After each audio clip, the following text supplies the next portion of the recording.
할렐루야.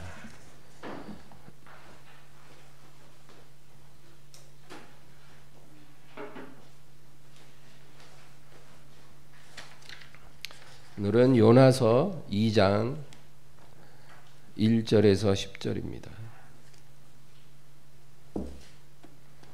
요나서 2장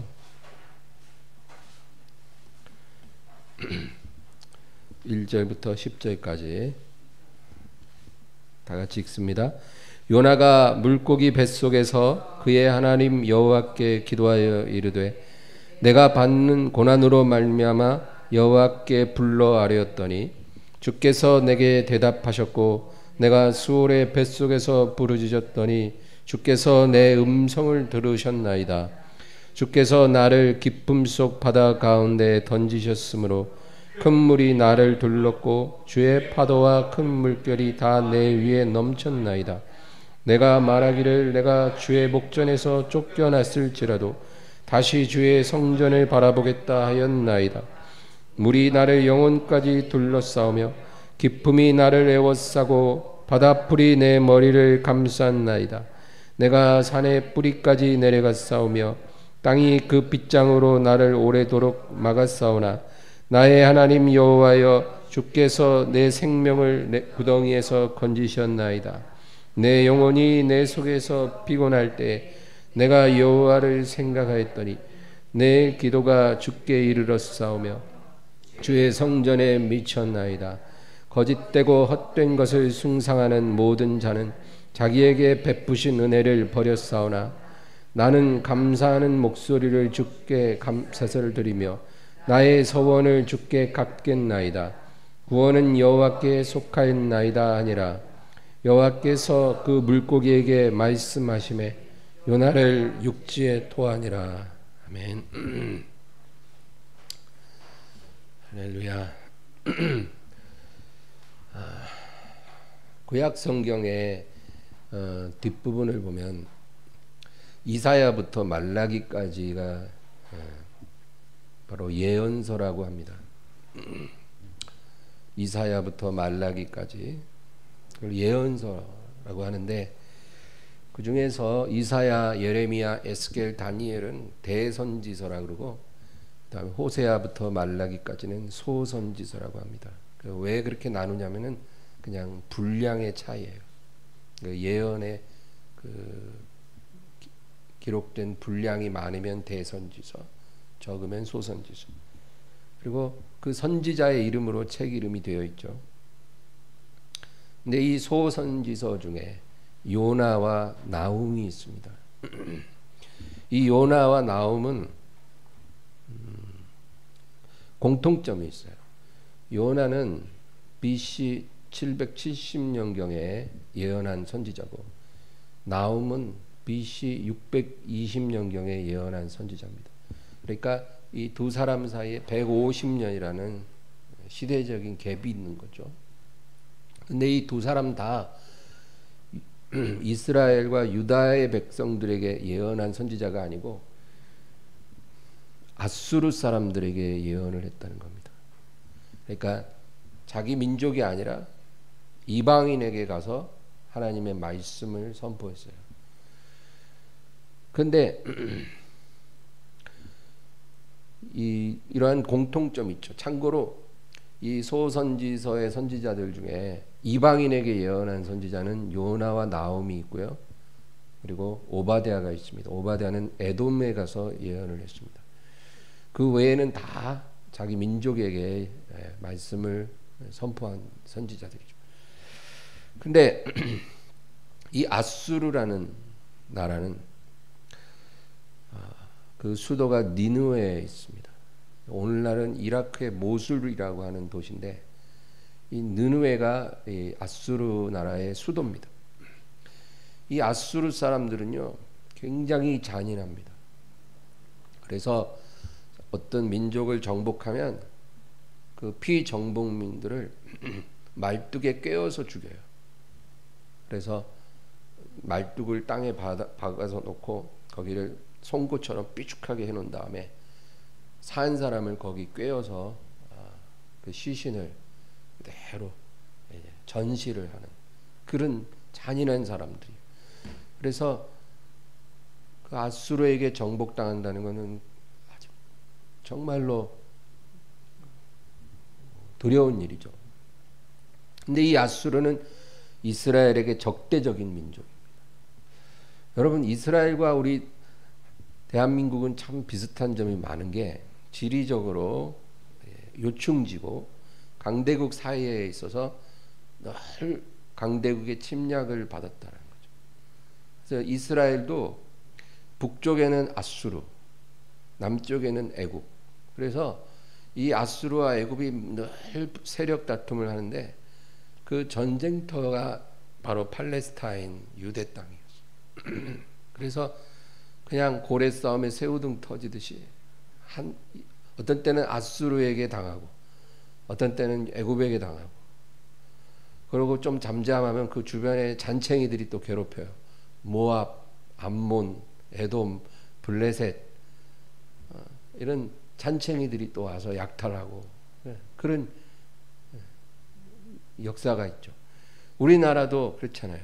북쪽에 중국, 동쪽에 일본. 중국이 쳐들어왔다가 약탈해가면 그 다음에 일본이 쳐들어와서 약탈해가고, 늘 이렇게 우리나라도 강대국 사이에서 고통을 당했는데 이스라엘이 그랬습니다. 그러니까 이 이스라엘 사람들이 아수르 사람들을 좋아할 리가 없겠죠. 근데 이 요나와 나홈이라는 두 선지자는 다 아수르에 가서 예언을 했어요. 회개하라. 회개하지 않으면 심판을 받으리라. 근데 요나가 아수르에 가서 전도를 딱 하루 했어요. 여러분, 요나서 보면 그 니느웨 성은 3일을 가야 통과할 수 있는 큰 성인데 엄청난 성이라는 거죠. 근데 딱 하루 길 가면서 예언을 했는데 단 하루 전도했는데 아수르의 왕부터 갓난아기까지 모든 사람이 회개하는 일이 일어났다는 거예요. 심지어는 가축까지도 물도 먹이지 않고 금식을 선포하는 그런 전무후무한 기적이 일어났다는 거예요. 그런데 요나는 그 사람들이 회개하는 것을 원하지 않았어요. 놀라운 일이에요.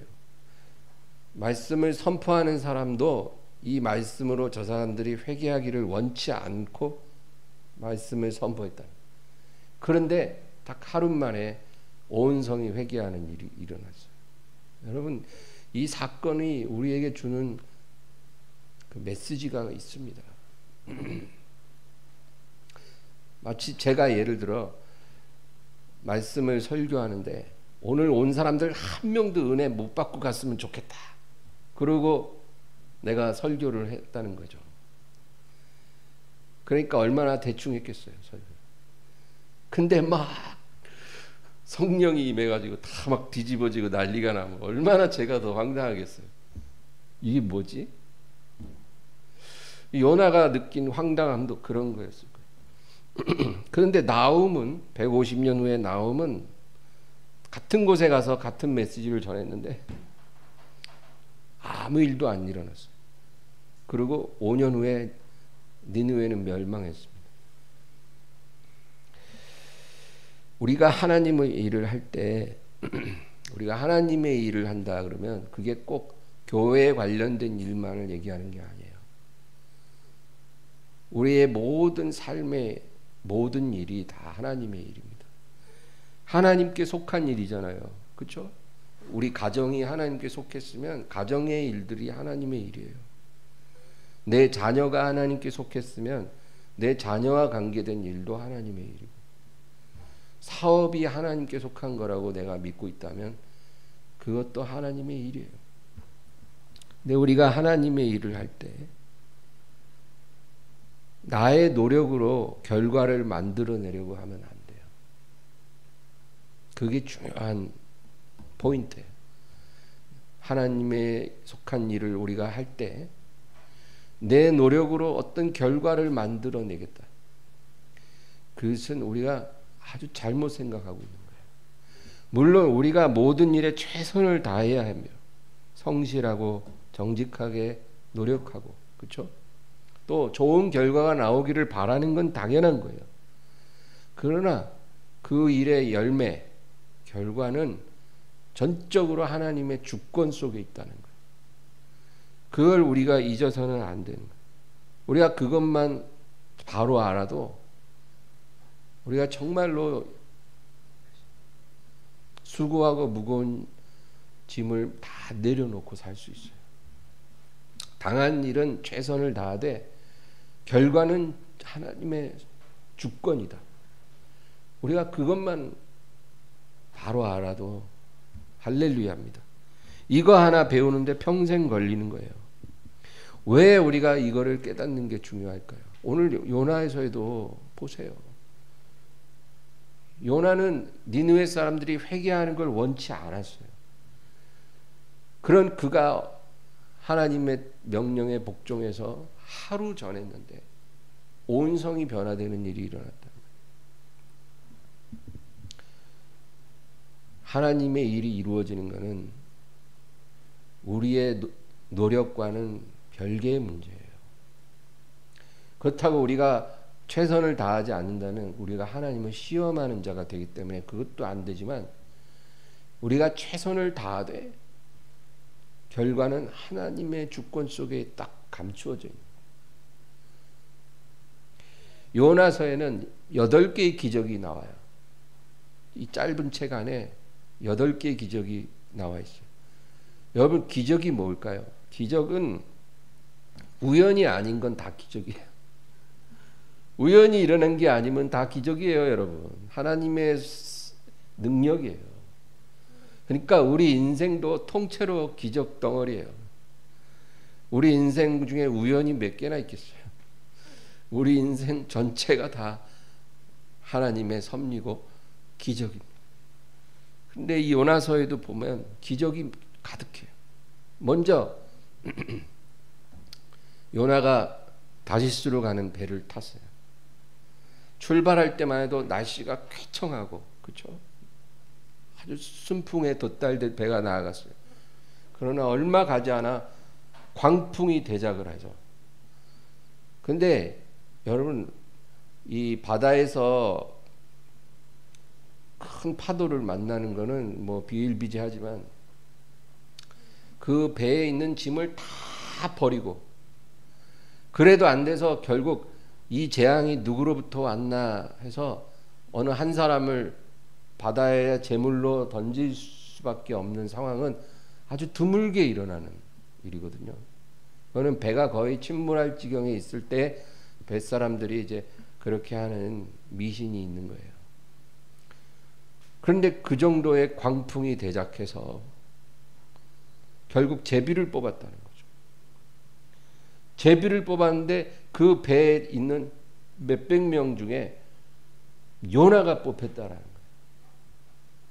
여러분, 바람이 부는 것도 하나님의 섭리고 제비 뽑아서 요나 뽑힌 것도 우연이 아닌 거죠, 당연히. 이 세상에 우연은 없어요. 그래, 요나를 바다에 던지니까 즉시로 잔잔해졌어요. 예수님이 명하에서 바람과 파도가 잔잔해진 것처럼 요나가 딱 바다에 던져지자마자 몇 초 만에 바람이 딱 그치고 잔잔, 마치 무슨 호수처럼. 그 배에 있던 사람들이 얼마나 놀랐겠어요, 여러분. 근데 요나가 바다에 던져졌는데, 여러분, 사람이 물에 빠져서 익사하는 데는 1분 30초 걸린다 합니다.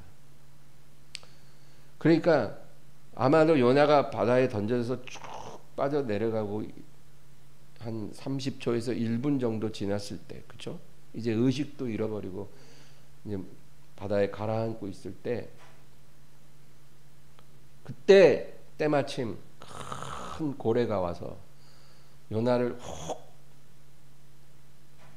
삼켰다는 거예요. 그게 어떻게 우연이겠어요?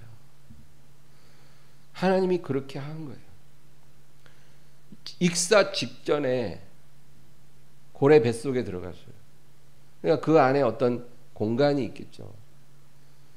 그래서 익사를 면했는데 그래도 역시 자연적으로 보면 그 안에서 얼마 못 버티고 고래 위액으로 그냥 녹아져 버릴 운명이었는데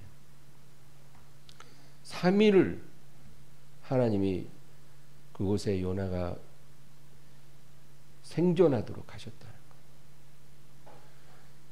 그 안에서 요나가 기도했어요.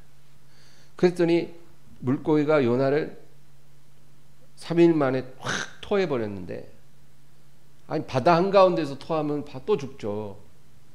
근데 딱 그 해변가에다가 왁 토하고 그리고 고래는 돌아갔다는 거예요. 그래서 요나가 툭툭 털고 정신 차려서 니느웨로 가서 딱 하루길 복음을 전했어요. 하나님 말씀을 선포했어요. 그런데 어떻게 왕으로부터 시작해서 갓난아기까지 온 성중의 사람들이 회개하는 일이 일어날 수가 있습니까? 그 잔인한 민족이 자기들이 미워하는 이스라엘에서 온 히브리 선지자가 선언하는 그 말을 듣고 그런 일이 일어날 수가 있겠냐고요. 그리고 뭐 그 후에도 요나가 초막을 하나 이렇게 지어놓고 있는데 하나님이 박농쿨이 쫙 자라나서 햇빛을 가리게 해주시고 그리고 하루 만에 벌레가 그걸 다 갉아먹게 하시고 이게 어떻게 우연이겠어요? 하나님이 다 그렇게 하시는 거예요. 여러분 우리는 고래가 요나를 삼켰다가 뱉은 것만 기적이라고 생각하는데 여러분 고래보다 다루기 힘든 게 벌레예요. 그렇죠? 동물원 가보세요. 동물은 다 사람이 길들일 수 있어요. 벌레를 길들이지 못해요. 하나님은 길들여요.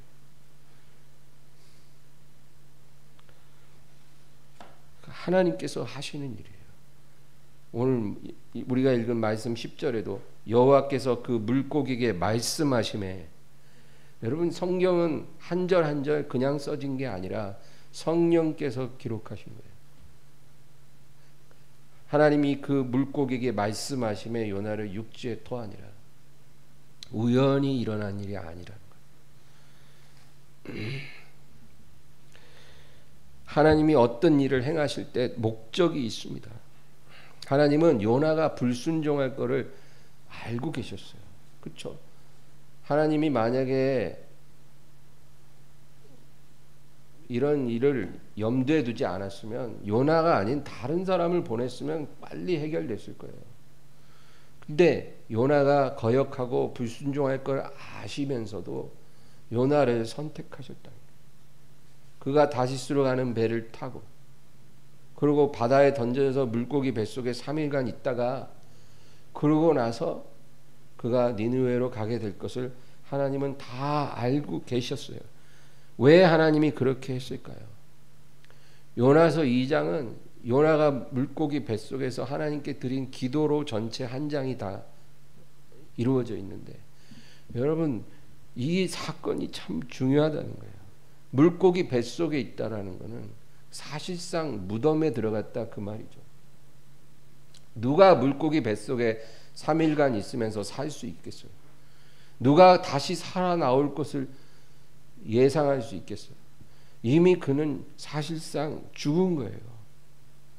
그런데 사실상 죽은 것과 같은 그 상태에서 요나가 뭘 했어요?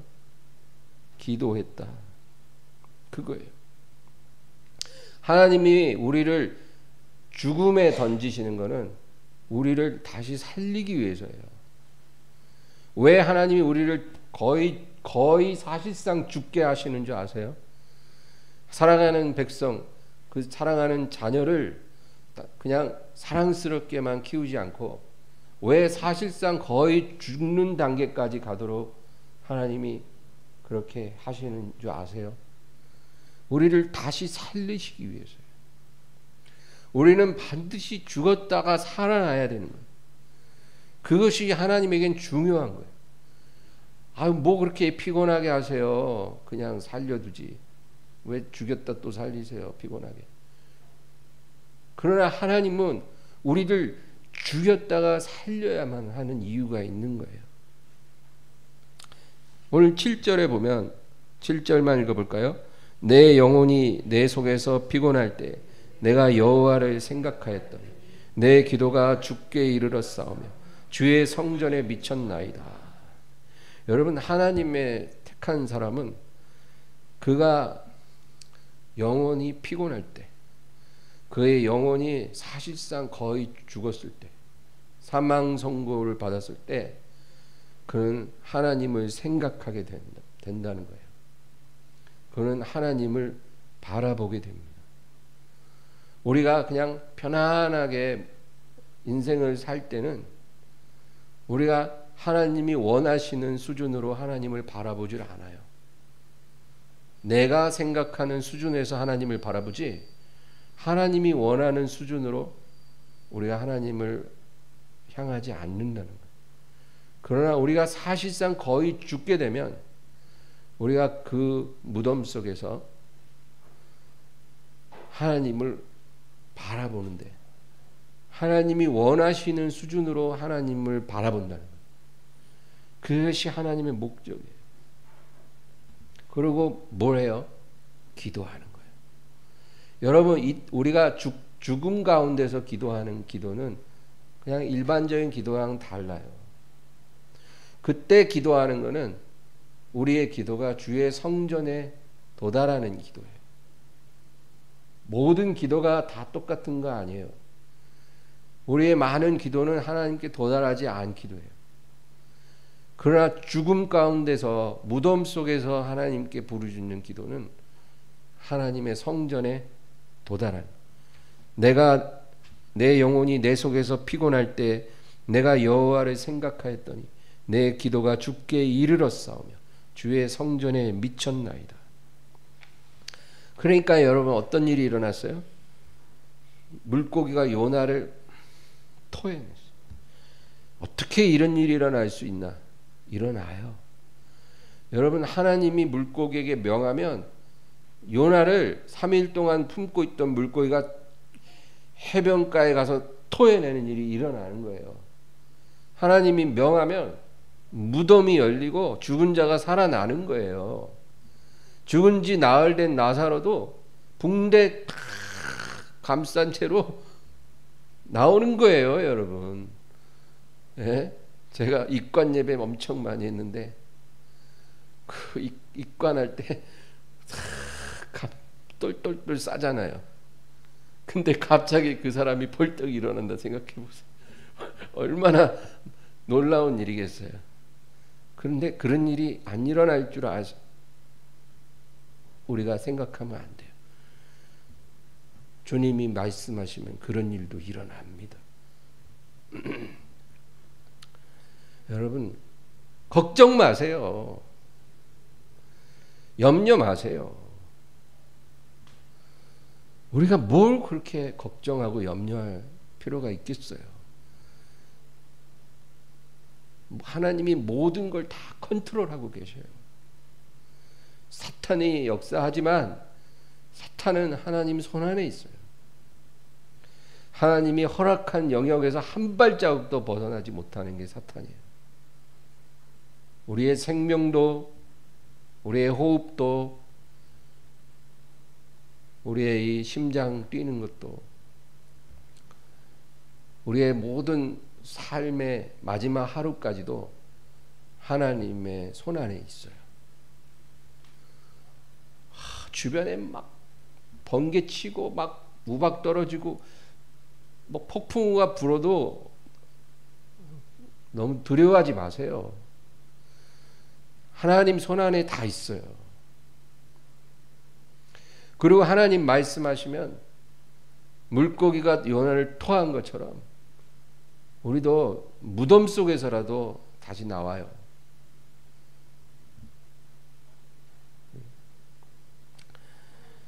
그리고 요나가 니느웨에 다시 갔는데 노숙자도 저런 노숙자가 없을 정도로 지저분한 몰골에 그 히브리 선지자가 와서 딱 하루 동안 설교했는데 어떻게 왕까지 보좌에서 내려와서 옷을 찢고 제 위에 앉아서 회개할 수가 있냐고요. 그런 일이 어떻게 일어날 수 있을까? 그 말도 안 된다. 근데 말이 돼요. 하나님이 역사하면 그런 일이 일어납니다. 여러분, 우리가 죽고 사는 거는 중요한 의미가 있어요. 우리가 죽을 때 하나님이 우리를 죽이실 때 뭘 죽이냐면 우리의 의지를 죽이는 거예요. 우리의 계획을 죽이고 생각을 죽이고 뜻을 죽여버리는 거예요. 그게 죽는 거예요. 그걸 죽이려고 하나님이 우리를 무덤에 들어갔다 나오게 하는 거예요. 그리고 우리가 다시 나올 때는 그 모든 것 다 내려놓고 그리고 오로지 하나님만 바라보리라. 이제 내 생명은 하나님께 속했고 내 운명도 하나님께 속했고 오직 하나님께 다 맡기리라. 그리고 주님 인도하시는 대로 따라가리라. 이런 마음으로 우리가 무덤에서 나오는 거예요. 그게 하나님께 중요한 거예요. 어떤 일을 하고 안 하고 무슨 일이 이루어지고 안 이루어지고 그게 아니라 하나님이 선택한 그 한 사람이 무덤에 들어가서 나올 때 자신의 계획과 뜻을 다 죽여버리고 죽임당하고 그리고 온전한 하나님의 순종하고 의탁하는 영혼으로 나오는 게 그게 하나님의 계획인 거예요. 시편 57편 찾아보겠습니다. 시편 57편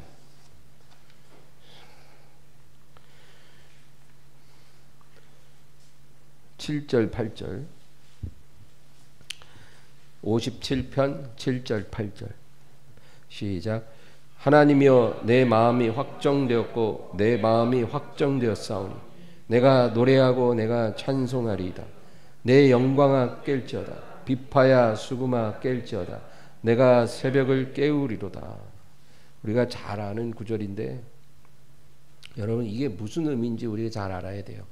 내 마음이 확정되고 확정되었나이다.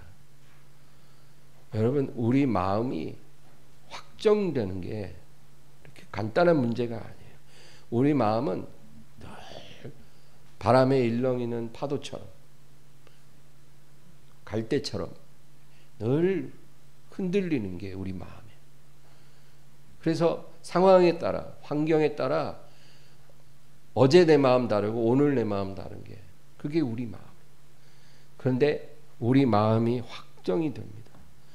언제 이런 일이 일어나냐면 무덤에서 나왔을 때 물고기 뱃속에 있다가 나왔을 때 우리 마음이 이렇게 확정되는 거예요. 이제는 내 뜻 버리고 내 생각 내려놓고 주님께 나를 맡기나이다. 내 인생과 내 사업과 내 가정을 주님 손에 맡기나이다. 우리가 이런 확정됨이 우리 마음 먹고 노력한다고 되는 게 아니라 무덤에 들어갔다 나오면 그런 확정함이 일어나는 거예요. 그래서 하나님이 우리를 죽이시는 거예요. 다시 살리기 위해. 내가 새벽을 깨우리로다. 여러분 우리가 확정되기 전에는 죽었다 깨어나도 새벽이 안 와요. 빨리 내 인생에 동이 터오고 빛이 비춰지기를 원하지만 아무리 기다려도 새벽이 안 와. 근데 우리가 물고기 뱃속에 들어갔다가 나와서 내 마음이 확정되면 새벽이 와요. 그러니까 이 시인은 내가 새벽을 깨우리로다. 이제까지 그렇게 기다려도 오지 않던 그 새벽을 이제 내가 깨워서 불러오리로다. 왜? 확정되었으니까. 기적은 늘 일어나요. 근데 우리가 그 기적을 보지 못하는 것은 우리 마음이 확정되지 않았기 때문에, 내 생각 버리고 내 계획 내려놓고 하나님의 뜻에 내 삶을 맡기리라, 순종하리라 우리가 확정되면 하나님께서 우리에게 새벽을 보내주시는 것입니다. 여러분, 예배에는 세 종류가 있어요. 이 얘기만 하고 마치겠습니다. 우리가 하나님께 드릴 때 예배가 세 차원이 있는데, 첫째는 성전 뜰의 예배가 있고, 그 다음엔 성소의 예배, 그 다음에 휘장을 지나 지성소의 예배, 이렇게 세 종류가 있다는 거예요. 이거는 제가 말하는 게 아니라 성경이 말하는 거예요. 성경은 시종일관 우리가 살아계신 하나님을 예배할 때 다 똑같은 게 아니라는 거예요. 세 차원의 예배가 있는, 우리가 하나님께 가까이 갈수록 우리의 예배의 차원도 달라진다는 거예요. 첫 번째는 성전 뜰에서 드려지는 예배예요. 이 예배는 그냥 몸만 와 있는 예배예요. 사람들이 예배를 어떤 장소에 어떤 시간에 내가 하나님 앞에 나오면 그게 예배라고 생각하기 쉽거든요. 어쩌면 우리도 그렇게 살았어요. 그래서 우리가 교회에 나와서 예배 시간 잘 드리고 돌아가면 오늘 예배 드렸다고 우리가 생각하는 거죠. 몸은 그 자리에 있지만 우리 마음은 하나님을 온전히 향하지 않고 그냥 그 시간을 잘 보내고 우리가 돌아간다면 그것이 성전 뜰의 예배. 우리가 대면 예배를 드리든 비대면을 드리든 우리가 그 시간 그 자리에 머물렀다고 해서 하나님이 기뻐하는 예배를 드린 건 아니에요. 몸만 와 있는 예배가 있어요. 그 다음에 두 번째는 성소의 예배예요. 뜰을 지나면 성소에 들어가거든요. 성소에서 드려지는 예배는 우리의 마음으로, 혼으로 하나님을 경배하는 거예요. 이 예배는 무의미한 건 아니에요. 우리의 감정으로, 우리의 생각으로 하나님을 구하는 거거든요. 우리가 지금 드리는 모든 예배가 다 여기에 속했다고 보면 돼요. 이런 예배가 무의미하진 않아요. 이런 예배도 하나님께서 기뻐하셔요. 그러나 그 예배를 하나님이 받으셨다고 해서 그것이 정말로 하나님이 원하는 온전한 예배라는 것은 아니에요. 하나님이 우리의 체질이 약한 걸 아시기 때문에 기다려 주시는 것뿐이에요. 여러분, 젊은이들이 막 모여가지고 막 뛰면서 찬양하잖아요. 막 그럼 보면은 참 기특해요. 20살밖에 안 된 젊은 애들이 모여가지고 막 하나님을 찬양하고 막 손을 들고 막 예배하고 기도하고 막 눈물을 흘리면서 그런 거 보면 너무 사랑스럽고 기특해요. 저도 그런 대학생 때 그런 예배를 드렸지만 저도 정말 엊그제 같아요. 그런 시절이. 근데 그런 예배도 사실은 다 성소의 예배예요. 우리의 혼으로 하나님을 경배하는 거예요. 감정적으로는 굉장히 타오르고 우리의 머릿속, 마음속에서 하나님을 향하고 있는 예배인 거예요. 그런데 지성소에까지 가는 예배가 있다라는 거예요. 우리가 이거를 알아야 돼요. 여기까지 이르든 못 이르든 간에 이런 차원이 있다라는 걸 모르면 우리가 이 차원에 들어가기 어렵죠. 지성소의 예배가 뭘까요? 여러분, 예수님이 십자가에서 깨어졌잖아요. 그 육체가 깨어진 거예요. 십자가에서. 그 육신이 깨어졌다는 것은 그의 의지가 깨어졌다는 것과 같은 의미예요. 그래서 예수님이 못 박히기 직전에 하나님 앞에 밤새워 3번을 기도할 때 뭐라고 기도하셨어요? 할 수만 있으면 이것이 내게서 지나게 하옵소서. 그러나 나의 원대로 마시고 아버지 원대로 되기를 원하나이다. 이 기도를 그렇게 간절히 핏방울이 흘러내릴 정도로 기도하신 주님이 십자가에 못 박혀서 육체가 깨어지신 거잖아요. 그건 예수님이 의지가 깨어진 거예요.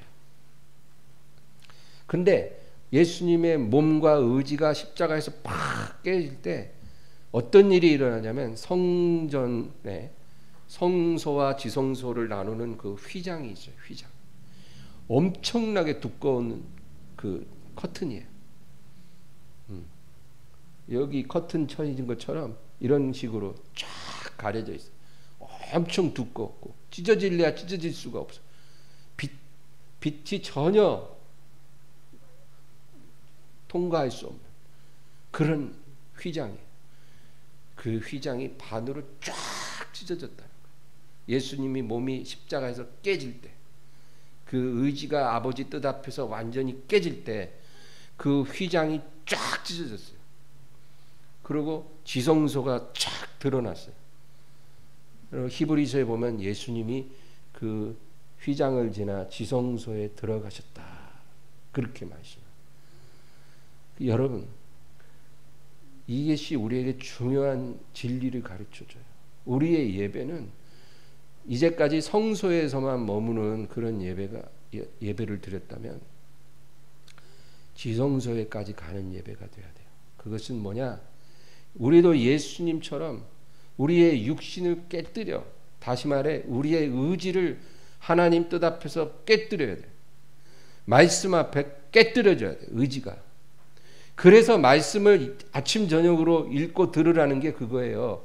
그냥 뭐 지식을 배우라는 뜻이 아니라 그걸 들으면서 너의 의지, 너의 뜻, 너의 생각, 너의 고집, 그런 것들을 말씀 앞에서 깨뜨리라는 거예요. 아침에도 깨뜨리고 저녁에도 깨뜨리고, 그렇게 우리의 의지가 말씀 앞에서 깨져서 예수님이 아버지 뜻에 죽기까지 순종하신 것처럼 우리도 그렇게 순종하면 우리도 예수님과 함께 휘장을 지나 지성소로 들어가는 거예요. 그것이 하나님이 받으시는 최상의 예배라는 거예요. 그냥 어떤 장소에 모여서 막 거룩하게 두 손 들고 노래하고 찬양하고 예배하고 하는 것도 물론 하나님이 기뻐 받으시지만, 그거보다 더 높은 차원의 최상급 예배는 어떤 거냐면, 어떤 특정한 장소에서 드리는 예배가 아니라 매일의 내 생활 속에서 말씀 앞에 나를 깨뜨려서 하나님 뜻에 내 뜻을 버리고 복종하는 것, 그것이 진정한 예배예요. 너희 몸을 하나님이 기뻐하시는 거룩한 제사로 드리라. 이것이 너희의 드릴 영적 예배니라. 이 예배가 지성소 예배예요. 그러니까 지성소 예배는 어떤 장소에 와서 드릴 수 있는 게 아니고 내 마음 속에서 이루어지는 거예요. 매일 어디서든지. 그런 우리의 삶이 될 때 우리는 지성소에 들어가는 예배자가 되는 거예요. 그래서 젊은 청년들이 그렇게 순수하게 찬양을 해도 지성소에 이르는 예배자가 되기가 어려운 거는, 그 아이들은 감정적으로는 굉장히 민감하고 순수하지만 그 예배 끝나고 집으로 돌아가서 자기 생활 속에 들어가면 그 모든 상황에 그냥 휩쓸리기가 쉽거든요. 하나님 뜻 말씀 앞에 자신을 깨뜨리는 게 뭔지를 잘 몰라요. 그러니까 굉장히 순수하고 아름답지만 미숙한 거죠. 그러나 여러분, 믿음의 성숙한 사람들은 지성소에 들어가는 예배자가 돼야 될 줄로 믿습니다. 그래서 하나님이 우리를 물고기 뱃속에도 들어가게 하시는 거예요. 오늘 이 말씀을 기억하면서 정말 하나님, 주님 앞에 온전한 저희들을 될 수 있도록 도와주소서. 우리 간절히 기도합니다. 주여 감사합니다.